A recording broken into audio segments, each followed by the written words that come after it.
Leviticus 24, the lampstand, the bread, and the blasphemer. Olive oil and bread set before the Lord. Leviticus 24 covers three distinct topics: the lampstand, the bread of the presence, and the blasphemer, light, provision, and the sanctity of God's name. These seem like unrelated topics, but they are connected. The lampstand provides light in God's presence. The bread provides sustenance. And the blasphemer's story reminds us that God's name is holy, not to be profaned. Let's walk through each section.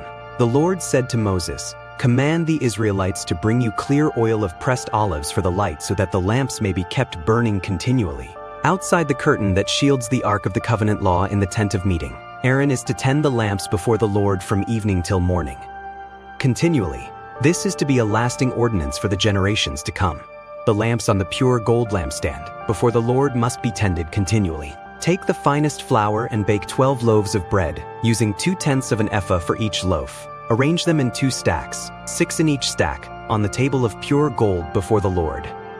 By each stack, put some pure incense as a memorial portion to represent the bread and to be a food offering presented to the Lord. This bread is to be set out before the Lord regularly, Sabbath after Sabbath, on behalf of the Israelites as a lasting covenant.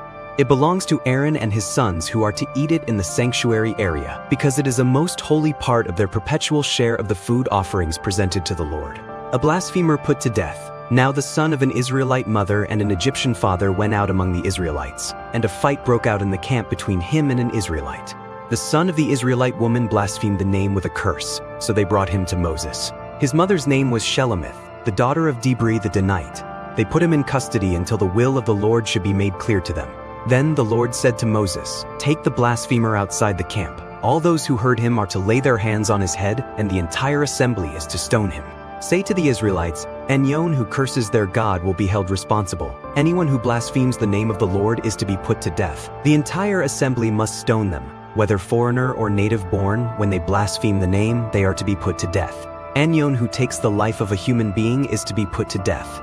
Anyone who takes the life of someone's animal must make restitution life for life. Anyone who injures their neighbor is to be injured in the same manner. Fracture for fracture, eye for eye, tooth for tooth.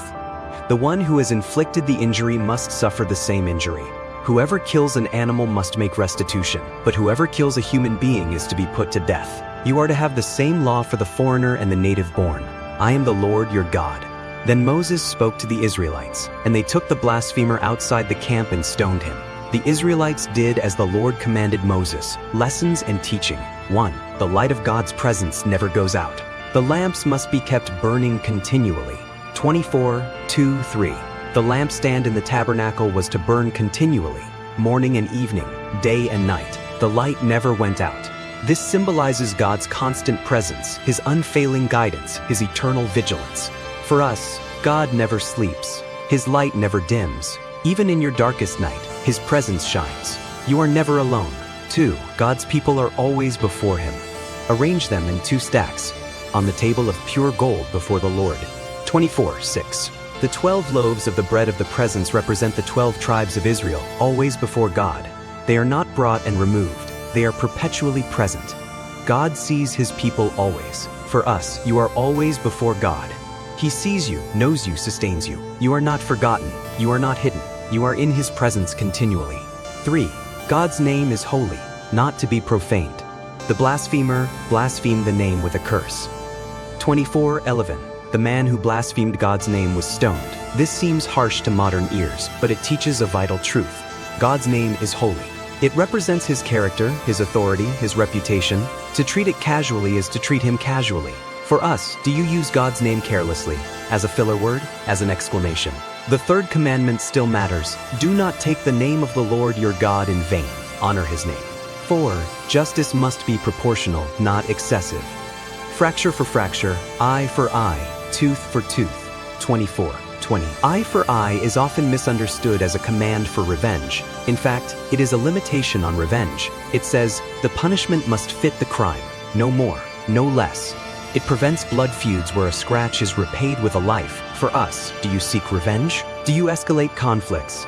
The principle of proportional justice calls us to fairness, not vengeance. Leave ultimate justice to God. 5. Justice is impartial, the same law for all. You are to have the same law for the foreigner and the native born. 24:22. In ancient Israel, this was revolutionary.